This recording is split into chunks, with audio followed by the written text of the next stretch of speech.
مومنو، ایسی چیزوں کے بارے میں مت سوال کرو کہ اگر ان کی حقیقتیں تم پر ظاہر کر دی جائیں تو تمہیں بری لگیں، اور اگر قرآن کے نازل ہونے کے ایام میں ایسی باتیں پوچھو گے تو تم پر ظاہر بھی کر دی جائیں گی۔ اب تو اللہ نے ایسی باتوں کے پوچھنے سے درگزر فرمایا ہے، اور اللہ بخشنے والا ہے، بردبار ہے۔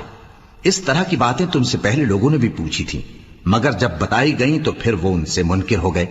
اللہ نے نہ تو کوئی بحیرہ مقرر کیا ہے، اور نہ کوئی سائبہ، اور نہ کوئی وسیلہ، اور نہ کوئی حامی، لیکن کافر اللہ پر جھوٹ باندھتے ہیں، اور یہ اکثر عقل سے کام نہیں لیتے۔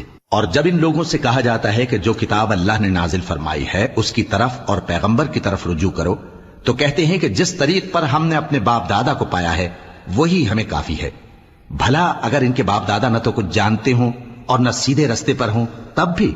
اے ایمان والو، اپنے آپ کو سنبھالے رہو، جب تم ہدایت پر ہو تو کوئی گمراہ تمہارا کچھ بگاڑ نہیں سکتا۔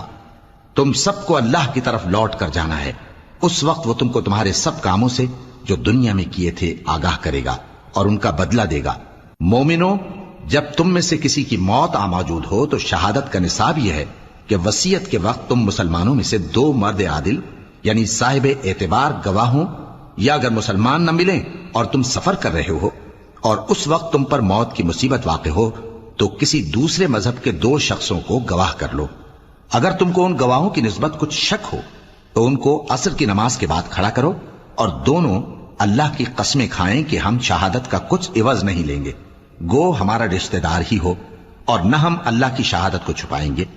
اگر ایسا کریں گے تو گناہ گار ہوں گے۔ پھر اگر معلوم ہو جائے کہ ان دونوں نے جھوٹ بول کر گناہ حاصل کیا تو جن لوگوں کا انہوں نے حق مارنا چاہا تھا ان میں سے ان کی جگہ اور 2 آدمی کھڑے ہوں جو میت سے قرابت قریبہ رکھتے ہوں، پھر وہ اللہ کی قسمیں کھائیں کہ ہماری شہادت ان کی شہادت سے زیادہ سچی ہے اور ہم نے کوئی زیادتی نہیں کی۔